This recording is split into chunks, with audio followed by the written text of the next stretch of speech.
हैं और राजा बनने के बाद में जब ये कौम वोट जिसने वोट दिया है, जब ये कौम कहती है कि हमें सुरक्षा दे दो, हमें सुरक्षा दे दो, हमें हमारा हक दे दो, तो हक कोई नहीं देता, हमें हक देने को कोई तैयार नहीं होता। वोट सबको चाहिए, लेकिन जो अधिकार की बात करते हैं, हम अपने हक की बात करते हैं, हमारे सीनों पे गोलियां चलाई जाती हैं, हमारे बच्चे जेलों में डाले जाते हैं, हमारी मस्जिदें आतंकवाद का अड्डा बताई जाती हैं, हमारे मदरसे आतंकवाद का अड्डा बताए जाते हैं। हमारा वोट लेके जाते हैं और हमारे ही वोट के बदले में मेरे ही कबीले के लोगों को आतंकवादी और देश का गद्दार बताते हैं। मेरे दोस्तों, आपसे पूछना चाहता हूं कि वतन का मुसलमान गद्दार है क्या इस देश का मुसलमान गद्दार है? मैं पूछना चाहता हूं, ए मुसलमानों, अपने जहन को खोल लो। तुमसे सवाल करते हैं, मुसलमान देश का गद्दार है, तुम जवाब नहीं देते, तुम जवाब नहीं देते। तुम भी तो सवाल करो कि बताओ देश का मुसलमान कहां गद्दार है? इस देश की आजादी के लिए, इस देश को बचाने के लिए, इस देश को सजाने के लिए, अरे जब इस देश को बचाने की जरूरत पड़ी तो बचाया भी हमने था, और जब सजाने की जरूरत पड़ी तो सजाया भी हमने था। एक कानून बना था, एक संविधान बना था, इस देश के कानून ने चीख चीख कर कहा था कि अब रानी के पेट से राजा पैदा नहीं होगा, अब वोटों से राजा बनाया जाएगा।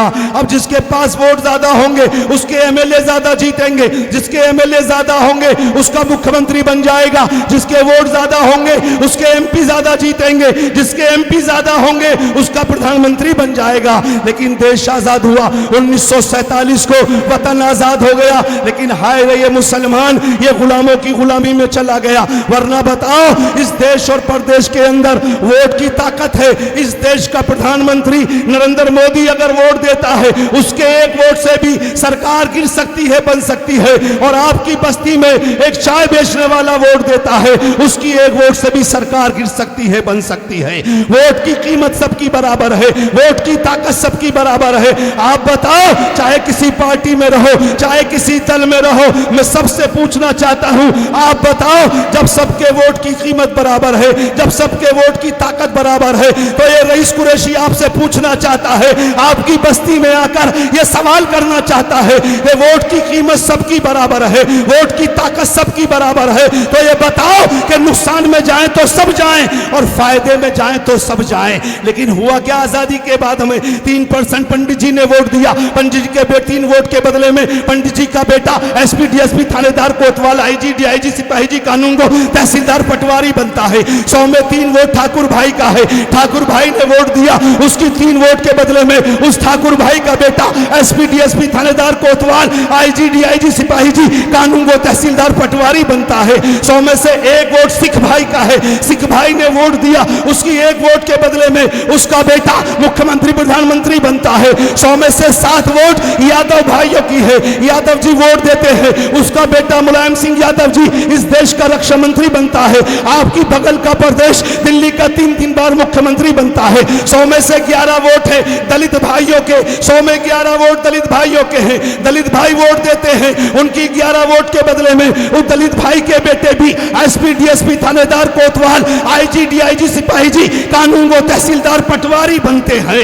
और 100 में से 35 वोट इस खैर उम्मत का है जिसको मुसलमान कहा जाता है। हम 100 में से 35 वोट देते हैं, हमारे वोट के बदले में हमें क्या मिलता है? हमारी वोट 35 लेने के बाद भी, 100 में से 35 वोट लेने के बाद में हमारे आलिमों को आतंकवादी बनाया जाता है, हमारे बच्चों के सीने पे आतंकवादी लिख दिया जाता है, हमारे बच्चों के समाथे पे आतंकवादी का लेबल लगाकर उनका एनकाउंटर कर दिया जाता है। कौन बोलेगा मेरे भाई, ये ताकत किसने दी थी? ये ताकत किसने बनाई थी? ये ताकत तुम्हारे वोटों की थी, जिन वोटों की ताकत से तुमने 47 साल मुतवातिर कांग्रेस को हुकूमत में रखा, तुमने उसके बाद में आज केजरीवाल को हुकूमत में बैठा रखा है।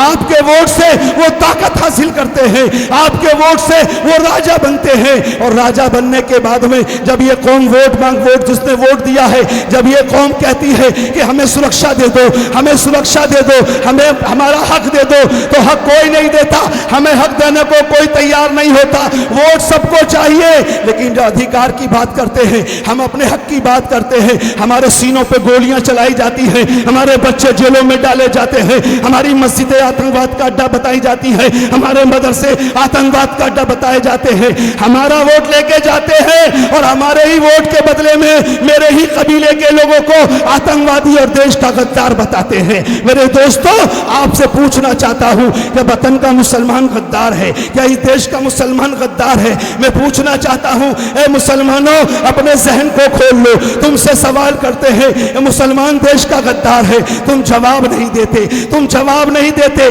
तुम भी तो सवाल करो कि बताओ देश का मुसलमान कहां गद्दार है? इस देश की आजादी के लिए, इस देश को बचाने के लिए, इस देश को सजाने के लिए, अरे जब इस देश को बचाने की जरूरत पड़ी तो बचाया भी हमने था, और जब सजाने की जरूरत पड़ी तो सजाया भी हमने था। इसी देश के अंदर आगरे का ताजमहल, दिल्ली की कुतुब मीनार, दिल्ली की जामा मस्जिद, दिल्ली का लाल किला आज भी मेरे बुजुर्गों की जीत की निशानियां बयान करते हैं। हम गद्दार नहीं है देश के। इस देश का वफादार अगर कोई है तो सिर्फ और सिर्फ भारत का मुसलमान देश का वफादार है, दूसरा कोई नहीं हो सकता। हम दलील दे सकते हैं, हम सबूत दे सकते हैं, हम बताते हैं आओ हमने कभी देश के साथ, देश की मिट्टी के साथ गद्दारी नहीं की। अरे हम तो दुआ करते हैं, और 5 वक्त में जब मुसलमान इस जमीन पे सजदा करता है, इसी जमीन को चूमता है, अपनी पेशानी को भारत की जमीन पे रगड़ता है, अपनी नाक को भारत की जमीन पे रख देता है, 5 वक्त नमाज पढ़ता है, अल्लाह अकबर कहता है, सर सजदे में चला जाता है। ये जीते जी पूरी जिंदगी मस्जिद के अंदर, मदरसों के अंदर इस भारत की मिट्टी को चूमता है, और मरने के बाद मेरा कुरान कहता है, ऐ ईमान वालों, जब अपने मुर्दों को कब्र में दफनाने जाओ, कब्रिस्तान जाओ तो 3 मुट्ठी मिट्टी डालो। अरे मेरा कुरान कहता है, सुनो, ये रईस कुरैशी बताता है, मुसलमानों को बदनाम करने वालों कान खोल कर सुनो, हमारा इस्लाम कहता है, 1 मुट्ठी मिट्टी डाली, मिनहा खलकनाकुम, दूसरी मुट्ठी मिट्टी डाली, फिहा नुईदुकुम, तीसरी मुट्ठी मिट्टी डाली, तो बताओ मेरे भाई, मिनहा नुखरिजुकुम तारतन उखरा, क्या कहता है मेरा कुरान? मेरा कुरान कहता है, ऐ अल्लाह, तूने इसी मिट्टी से हमको बनाया था, इसी मिट्टी में मिला दिया, और मरने के बाद हमें इस मिट्टी से तू पैदा करेगा। अरे जब तक जिंदा रहे इस मिट्टी को चूमते रहे, और जिस दिन मर गए इसी मिट्टी को माँ की गोद समझ के आसमान तक, कयामत तक के लिए सो जाते हैं। बताओ इससे बड़ी वफादारी क्या होगी? इससे बड़ी वफादारी क्या हो सकती है? इसलिए मेरे दोस्तों, डरने की, घबराने की जरूरत नहीं है। जिसका कोई नहीं होता उसका परवरदिगार होता है। अल्लाह कहता है, ऐ ईमान वालों, तुम मुझसे डरो, जो मुझसे डरता है वो दुनिया की किसी चीज से नहीं डरता, और जो मुझसे नहीं डरता वो चूया चूहों से डर जाता है। इसलिए भाजपा से डर रहे हो, मोदी जी से डर रहे हो, लेकिन याद रखना, आपका ये बेटा, आपका ये भाई रईस कुरैशी बताना चाहता है, अगर शाखों पे फूल सुहाने नहीं आते तो भंवरे खुशबू को चुराने नहीं आते। ये कहता है खुदा भी, खुद अपनी हिफाजत कर, बुज़दिल को फरिश्ते भी बचाने नहीं आते। बुज़दिली छोड़ दो, मायूसी छोड़ दो, मैदान में निकलो, मैदान तुम्हारा इंतजार कर रहा है। इंशाअल्लाह ये प्रोग्राम चलेगा।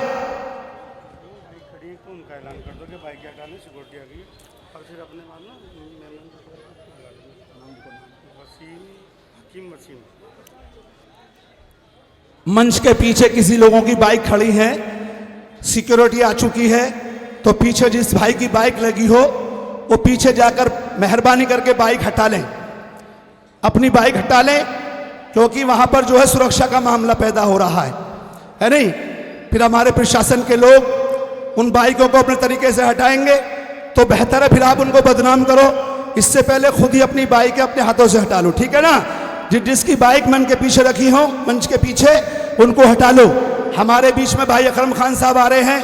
भाई अकरम खान दिल्ली प्रदेश के महासचिव हैं, जोरदार तालियों से इस्तकबाल कीजिए मर्द मुजाहिद का अकरम खान साहब।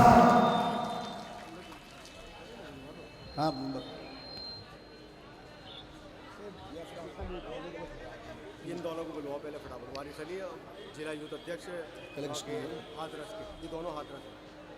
पहले किसको बुलवाओगे? दोनों में से किसी यूथ अध्यक्ष को बुलवा ले सकते। हमारे बीच में एक मेहमान हाथरस से चल के आए हैं, आपको ताकत देने के लिए मैं गुजारिश कर रहा हूं, वारिस भाई जो जिला यूथ के अध्यक्ष हैं हाथरस के, वो आए दोस्तों यहाँ जो भी आ रहा है वो किसी लालच में नहीं आ रहा है, वो सिर्फ आपको ताकत देने के लिए आ रहा है। तो आपकी जिम्मेदारी बनती है कि आने वाला जो भी माइक पे आए जोरदार तालियों से उसका इस्तकबाल कीजिए ताकि उसका हौसला बढ़े। वारिस भाई।